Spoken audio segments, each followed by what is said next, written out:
지난 한 주간도 은혜 안에 평안히 잘 지나셨습니까? 하나님의 돌보심과 또 보호하심 속에 맞는 오늘 토요일 될 수 있기를 축복합니다. 여러 환경 속에서 하나님께 예배하는 시간, 평안의 시간 되길 바라고요. 또 감사하는 시간 되길 바라고요.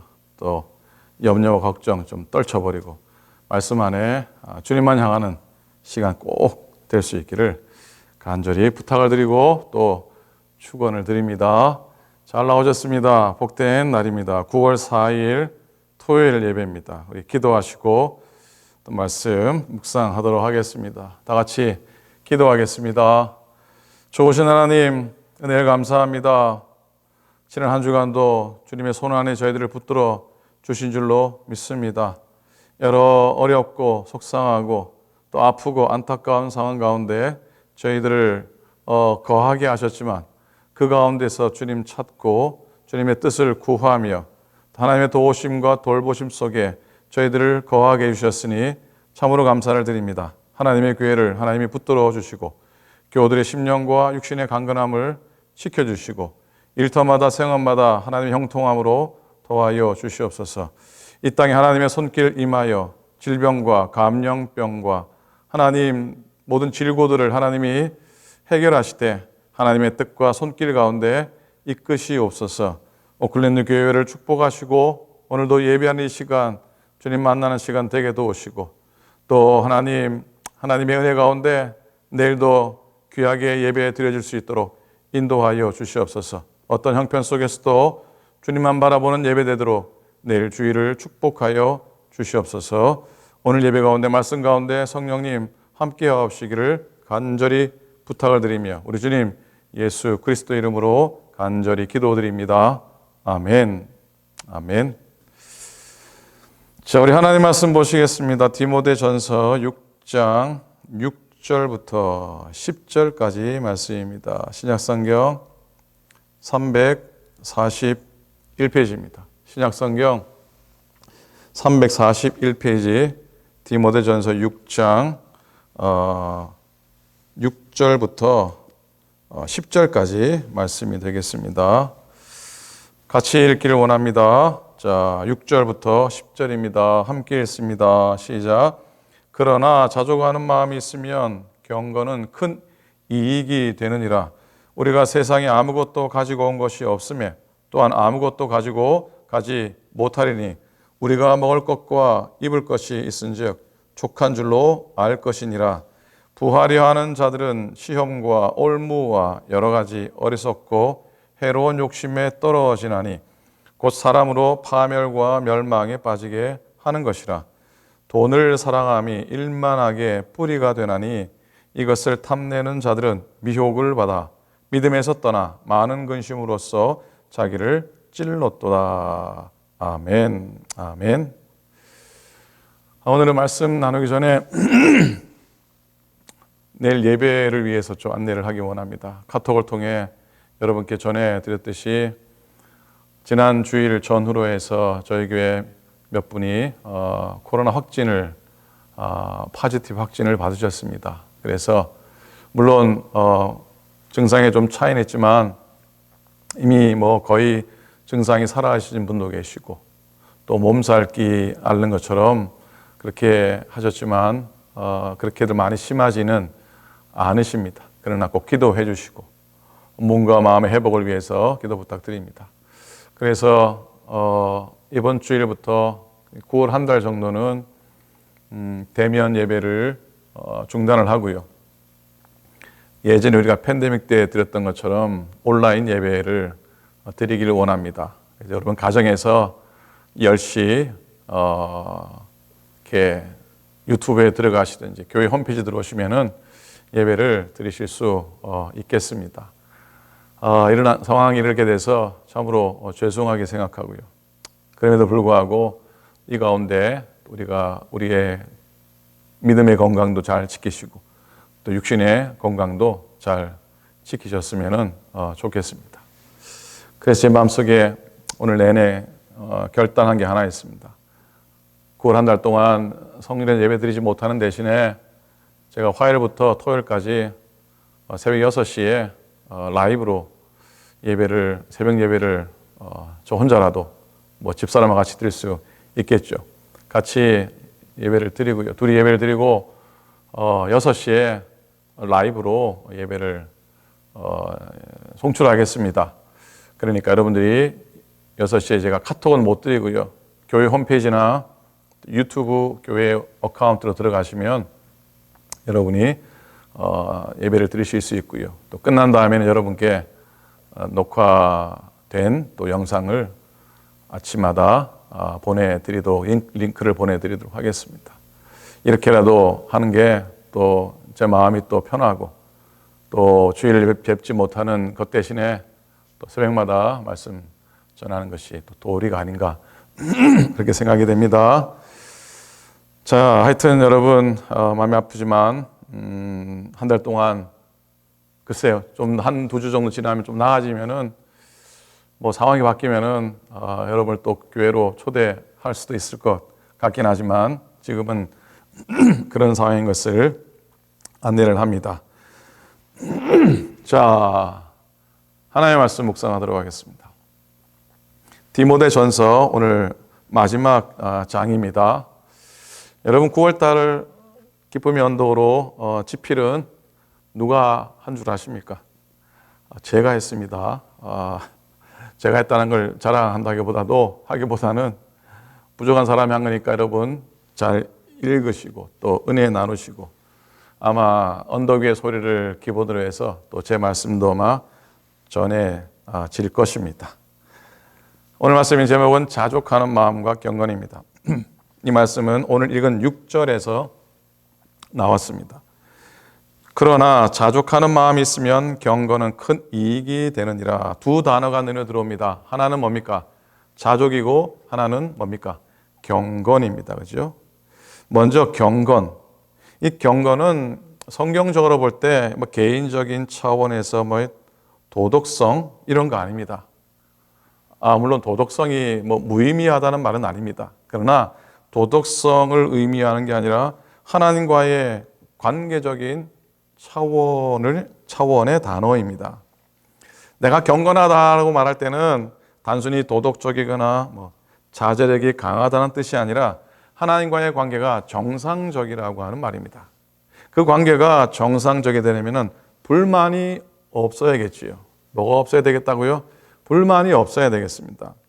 서로에게 생각해 보세요. 서로에게 불만이 있는데 특히 상대방 때문에 내가 불행하다고 생각하는데 어떻게 좋은 관계가 세워지겠습니까?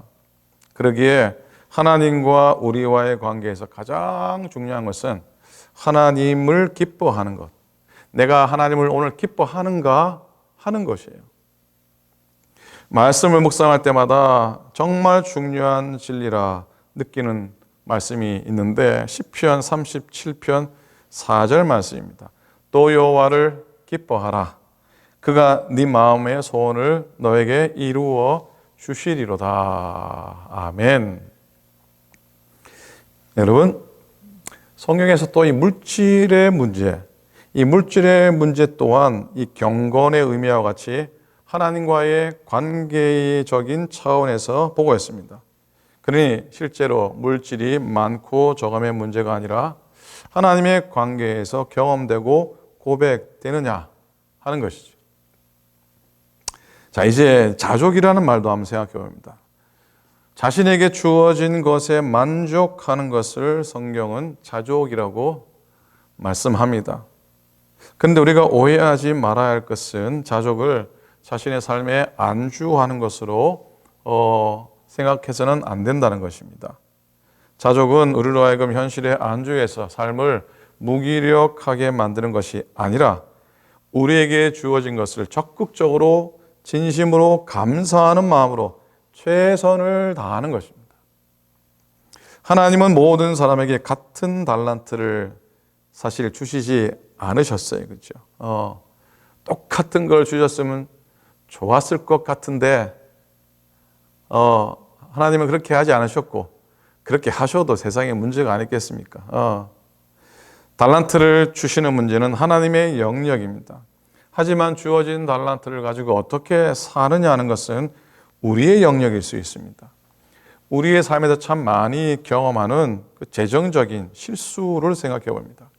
이게 단순히 물질적인 문제가 아닌 것이 하나님과의 관계가 비뚤어지면은 그래서 자족하는 마음을 잃고 경건을 잃고 이 정신을 잃어버리면은 그런 문제가 초래되는 경우가 참 많이 있지 않습니까?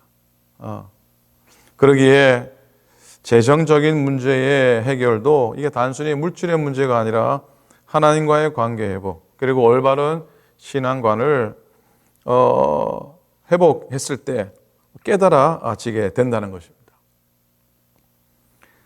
신앙에 깨어진 관계가 회복되어 경건이 회복되면 올바른 물질관도 가지게 될 것입니다. 여러분, 성경이 우리에게 말씀하는 재정적인 파탄의 원인이 무엇일까? 경제적인 고통의 원인이 무엇일까? 오늘 9절을 한번 살펴보면요. 9절입니다. 부하려 하는 자들은 시험과 올무와 여러 가지 어리석고 해로운 욕심에 떨어지나니 곧 사람으로 파멸과 멸망에 빠지게 하는 것이라 그랬습니다. 자, 부하려 하는 마음. 이 말은 우리에게 있는 물질의 욕심과 욕망에 대한 지적이라고 생각합니다. 가만히 우리 주변에 일어난 일들을 한번 돌아봅니다. 물질 때문에 고생하거나 고통당하는 사람들 보면 저 사람은 아예 물질이 없었다면 저렇게 욕심내지 않았을 일에 대해서 지나치게 욕심을 가져 저렇게 어려움을 겪는구나 하는 것을 보게 됩니다. 자, 이런 경우에는 기존에 가지고 있던 물질이 축복이 되지 못하고 오히려 시험과 올무가 된 것이죠. 가령 예를 들면 주식을 투자하면서 손해를 보는 사람의 대부분이 주식이 오를 때 팔지 못해서 그렇다고 합니다. 왜 그렇습니까? 더 올라갈 줄 알고 정점을 향해 끝없이 올라가 보려 하기 때문이라고 합니다. 그리고 그 반대의 경우도 마찬가지랍니다. 일종의 욕심 때문에 이 저점, 최고로 떨어진 것을 판단하지 못하고 또 더 떨어질지도 모르는데 그걸 모르고 그냥 집착하다가 망하는 겁니다. 물론 그렇지 않은 분도 있다곤 하죠. 근데 제가 경험상 주위에 오히려 이런 분들이 더 많더라고요. 우리가 흔히 아까워서 포기하지 못한다. 뭐라고요? 아까워서 포기하지 못한다. 이 말이 한편 참 미련하게 보입니다. 그죠? 어떤 그 리더십에 대한 책에 이런 말이 나옵니다. 죽은 말에서 빨리 내려와라. 뭐라고요? 죽은 말에서 빨리 내려와라. 그렇게 가르친답니다. 아무리 아까워도 죽은 말은 달리지 못한다는 것을 알아야 한다는 것이죠. 물질에 관한 철학이 하나 있습니다. 물질이란 많고 적음의 문제가 아니라 가장 필요한 때에 최고의 가치를 가진다는 것입니다. 가령 집을 사고 팔 때도 집값이 얼마냐 하는 것 보세요. 이것에 집중하기보다 얼마나 올랐느냐 이런 거 얼마짜리냐 그런 데 집중하기보다는 지금 나에게 필요한 것인가, 지금 나에게 필요한 것이 무엇인지를 생각하는 것이 지혜라고 하는 것이에요. 여러분, 이 세상에 사는 사람 중에 부하려 하는 마음을 가지지 않은 사람이 누가 있겠습니까? 저라고 피해갈 수 있겠습니까? 사실 많은 사람이 열심히 살고 신앙생활 잘하면서 하나님께서 주시는 물질적인 축복을 거부할 사람이 또 누가 있겠습니까? 근데 9절 말씀이 다시 들어옵니다. 부하려 하는 마음이 그 다음에 시험과 올무가 되어서 우리를 시험에 빠뜨린다고 하는 말씀이 눈에 들어옵니다. 이 말씀을 보면서 하나님께서 원하시는 게 도대체 무엇인가 질문해 봅니다. 이 구절에서 분명한 게 하나 있습니다. 그건 하나님께서 원하시는 건 적어도 부하려 하는 마음이 아니라고 하는 겁니다. 참 소원하지만 아쉽지만 부하고자 하는 마음을 하나님께서 원하시는 것 같지는 않아 보입니다. 그렇다면 달리 생각합니다. 하나님께서 원하시는 것은 무엇인가? 그건 삶 가운데 물질을 잘 쓰려는 마음이라는 생각을 해봅니다. 조금 돌렸어요. 그렇죠? 그러니까 돈을 모으려는 마음이 아니라 돈을 잘 사용하려는 마음을 가지기 시작할 때 우리는 신앙적인 삶을 살아가게 될 것이라 생각합니다. 두란노 서원에서 나온 책 중에서 엄마라고 불러도 돼요? 엄마라고 불러도 돼요? 라고 하는 책이 있습니다. 고등학교를 졸업하고 1년간 우간다에 단기 선교를 지원해 온 한 케이트라고 하는 그런 20대 자매의 이야기입니다.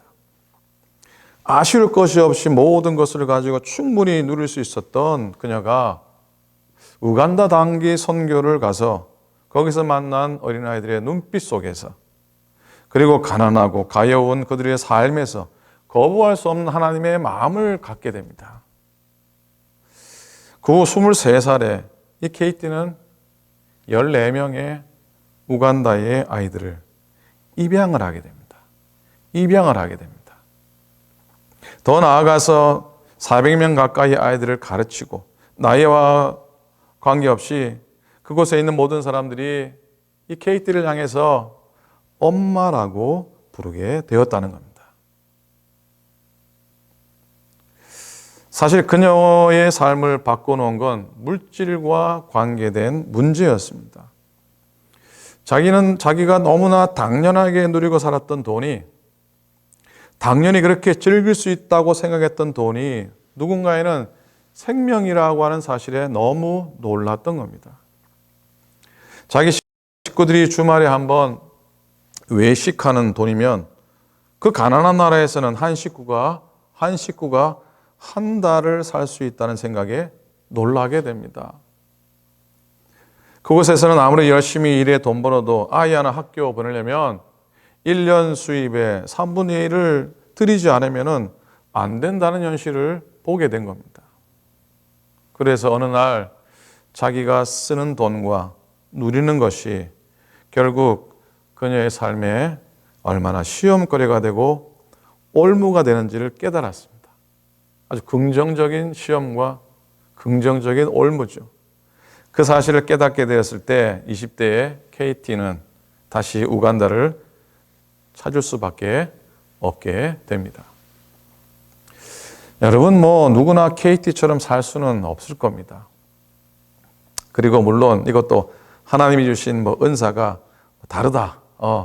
케이티의 은사는 그거 아닌가. 그렇게 다른 은사라고 생각할 수도 있습니다. 하지만 기억해야 할 것은, 우리가 기억하기 원하는 건 우리가 물질을 사용하면서 그로 인해 유혹과 올무가 되지 않는가 생각해 보아야 한다는 것이죠. 과연 하나님이 원하신 대로 내가 쓰고 있는가? 그리고 잘못 써서 내 마음에 걸림이 되고 내 마음에 부대끼면 되지 않는가라고 점검해 보기를 원합니다. 다시 오늘 본문의 말씀입니다. 그러나 자족하는 마음이 있으면 경건은 큰 이익이 되느니라. 우리가 세상에 아무것도 가지고 온 것이 없으며 또한 아무것도 가지고 가지 못하리니 우리가 먹을 것과 입을 것이 있은즉 족한 줄로 알 것이니라. 아멘. 아멘입니까? 어떤 목사님은 이 자족하는 마음을 가리켜서 그 온도 조절기와 같다라고 표현을 합니다. 그런데 오늘을 살아가는 대부분의 사람들은 온도 조절기 같은 삶이 아니라 온도계와 같은 삶을 살아간다라고 꼬집고 있습니다. 무슨 의미입니까? 온도계와 온도 조절기의 차이를 여러분은 직감하실 겁니다. 온도계는 환경에 따라 오르락 내리락 합니다. 날씨의 더위와 추위에 따라 자동으로 온도계 바늘이 이렇게 왔다 갔다 하지 않습니까? 즉 온도계는 외부 환경에 따라 움직일 뿐 온도를 바꿀 수가 없습니다. 그러나 온도 조절기는 그 반대죠. 바깥 날씨가 추우면 조절기 온도를 올려주면 실내가 춥지 않도록 조절해야 됩니다. 반면에 바깥 날씨가 더우면 반대로 온도를 내려주어 실내가 덥지 않게 만들어 줄 수가 있습니다. 자, 자족하는 마음과 경건의 삶은 결국에 하나님과의 관계가 올바로 세워지는 것인데, 그 하나님과의 관계는 우리의 삶의 환경을 바꿔놓을 수 있는 힘이 있습니다. 하나님과의 관계가 바뀌면 우리의 환경도 바꿔질 수가 있다는 것이죠. 마치 온도 조절기처럼 말입니다. 여러분, 재정적인 문제로 인해서 깨어진 상처와 관계는 어찌 보면 이렇게 새로운 신앙의 관점에서 회복의 시작이 될 수가 있다고 생각합니다. 여러분의 삶에서 물질이 여러분의 주인입니까? 아니면 도구입니까? 물질이 여러분의 주인입니까? 도구입니까? 만일 우리들이 이 물질의 깨어짐 때문에 우리의 삶이 망고진다면 그건 물질이 우리의 삶의 주인이었다는 걸 말하는 겁니다. 물질 때문에 사니 죽니, 물질 때문에 한없이 낙담하고 내 삶이 흥크러진다면 그건 물질이 우리의 삶의, 자기의 삶의 주인이라는 것을 반증하는 겁니다. 진짜 물질이 삶의 도구였다면, 도구로 살았다면, 주인이 아니라 도구였다면 물질적인 문제가 왜 힘들지 않겠습니까? 힘이 들죠. 참 힘들죠. 자본주의 사회에서는 두말할 필요가 없습니다. 그러나 그게 삶이 망가질 정도가 돼서는 안 되죠. 삶을 포기하거나 이런 건 안 되지 않습니까? 고치고 또 회복될 수 있는 문제가 되어야 할 것이죠. 소망하기에 물질을 우상이 아닌, 또 내 인생의 어떤 주인과 같은 그런 것이 아닌 그저 도구로 고백하는 사람의 신앙 고백을 할 수 있게 바랍니다. 다메섹 도상에서 그리스도를 만나고 그에게 나타난 가장 큰 변화는 스스로 자족하게 되었다고 하는 바울의 고백이 기억납니다. 지난 수요일 영상 예배 때도 이 말씀 드렸는데 또 반복하네요. 내가 궁핍함으로 말하는 게 아니라 어떤 형편선에서든지 나는 자족하기를 배웠노라. 바울은 저절로 자기도 모르는 사이에 자족하게 된 게 아니라는 걸 말합니다. 한순간에 깨달았다 하지 않습니다. 뭐라 그럽니까? 자족하는 것을 배웠다라고 고백합니다. 어떻게 했다고요? 배웠다라고 고백합니다. 나는 비천에 처할 줄도 알고 풍부에 처할 줄도 알아. 모든 일, 곧 배부름과 배고픔과 풍부와 궁핍에 처할 줄 아는 일체의 비결을 그 다음에 뭡니까? 배웠노라 그랬어요. 배웠노라. 그리고 나서 바울의 가장 위대한 고백 중에 하나인 고백이 나오죠. 뭡니까? 내게 능력 주시는 자리에서 내가 모든 것을 할 수 있느니라. 아멘. 이 말씀만 떼서 묵상하면 안 되죠. 이 말씀 앞에 나와 있는 자족을 배워야지 이 고백이 힘이 있는 것이죠. 사랑하는 여러분, 우리가 그동안 꿈꿔왔던 적극적이고 긍정적인 신앙의 백미는 믿음으로 우리가 원하는 모든 것을 이루어낼 수 있다라는 것 아닙니다. 진정한 신앙 고백은 하나님을 믿는 믿음 안에서 어떤 문제도 나에게 걸림돌이 되거나 유혹이 되거나 올무가 되지 않는다고 하는 고백을 드릴 수 있어야 할 겁니다. 물질이 나에게 우상이 아니기 때문에 흔들리지 않아야 하는 것이고요. 물질이 내 사명을 대신할 수가 없고 물질이 우리 가족의 관계를 절대로 깰 수 없다는 걸 늘 컨펌하고 확인해야 할 줄로 믿습니다. 부디 여러분 소망하기에 그리스도 예수 안에서 우리의 삶의 모든 상하고 아프고 깨어진 모든 것들이 회복될 수 있다는 그 믿음의 고백을 하면서 오늘도 자족하고 또 어떻게 또 경건함으로 주 앞에 나아가는, 즉 하나님과의 관계 속에서 승리하는 여러분과 저 우리 모두가 될 수 있기를 간절히 축원을 드립니다. 아멘. 기도하십시다. 기도하겠습니다. 하나님 아버지, 주님의 은혜를 참으로 감사를 드립니다. 자족하는 마음으로 인하여 내 삶의 진정한 경건, 또 주님과의 온전한 관계가 세워지도록 하나님이 인도하여 주시옵소서. 그런 우리의 삶 가운데 우리의 물질의 문제도 하나님 은혜로 잘 해결하며 살아가게 도와주시옵소서.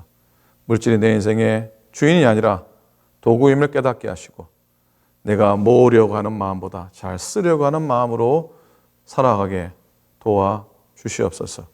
하나님 아버지, 물질이 일만하게 뿌리라 했으니 늘 기억하게 도와주시고 나는 그저 사용하도록 허락받은 청지기임을 고백하게 도우시고 내게 주신 혹 물질의 축복이 있다면 나를 통해 흘려 보낼 수 있는 하나님 축복의 통로, 물질을 나누는 통로가 되도록 또한 인도하여 주시옵소서. 하나님 아버지, 특별히 교회를 지켜주시고 코로나의 상황 속에서 하나님 아버지 잘 은혜로 극복하며 오히려 이런 상황 속에서 더 기도하고 더 교회를 아끼며 또 하나님의 교우들을 위해서 서로 기도할 수 있는 협력의 선을 이루는 복된 시간이 되도록 하나님께서 도와주시옵소서. 내일 비록 성전에서 함께 예배하지 못하고 하나님 각 가정교회에서 영상으로 예배하지만 오히려 더 은혜 있게 도우시고 더 주님께 가까이 가는 시간 되도록 주님 역사하여 주시옵소서. 연약하신 교회들을 지켜주시고 아프신 주의 종들 가운데 강건함의 은혜를 더하여 주시옵소서. 오늘도 승리하고 내일 주의 날도 우리 모두 승리하게 하여 주시옵소서. 감사드립니다. 우리 주님 예수 그리스도의 이름으로 축복하며 간절히 기도드립니다. 아멘. 아멘. 아멘. 고맙습니다. 오늘도 하루 은혜 안에 잘 지나시기 바랍니다. 코로나 검사 기회가 되시면 한 번 정도 꼭 받아보시기를 부탁을 드립니다. 김순창 권사님이 어지럼증이 심해서 병원에 입원하셨다가 퇴원하셔서 따님 댁에 계시면서 회복을 하십니다. 김남식 권사님, 여러분 계속해서 기도해 주시고 또 장이 이렇게 좀 꼬이는 문제 때문에 반복되는 그런 문제 때문에 입원 중이신데 그냥 하나님이 온전히 고쳐 주시기를 소망하는 마음입니다. 여러분 기도를 꼭 해주시면은 감사하겠습니다. 우리 교회가 이제 올해 장학생 선발을 시작합니다. 대학생 올해 대학교들 한 신입생들 대상입니다. 주위에 혹시 믿지 않는 믿지 않는 가정의 자녀라도 여러분 추천해 주셔서 오히려 믿지 않는 가정에 우리가 또 사랑으로 베풀 수 있는 기회가 되지 않겠습니까? 심지어는 꼭 한국 학생이 아니라도 저는 괜찮다고 생각합니다. 이번에는 모든 제약을 다 풀고요. 대학교 신입하는 학생이라면은 이번에는 고등학교 성적표도 안 받기로 했습니다. 성적이 뭐가 중요하냐 그런 마음도 있죠. 사실 그것 때문에 그 장학금 신청하지 못하는 학생들도 있다는 거 아시죠? 그래서 다 열고 지역사회의 2세들에게 베푸는 기회가 되었으면 소망해 봅니다. 기도해 주시기를 바라고 은혜 가운데 진행되기를 기도해 주시기 바랍니다. 여러분 내일 10시에 보내드린 카톡을 통해서 가정에서 여러분 예배 귀하게 드리시길 바라고요. 또 얼마 지나지 않아 또 성전에서 예배 드릴 수 있을 겁니다. 그때까지 가정교회 든든히 세워가시기를 축복합니다. 평안하시고 건승하시기 바랍니다. 고맙습니다.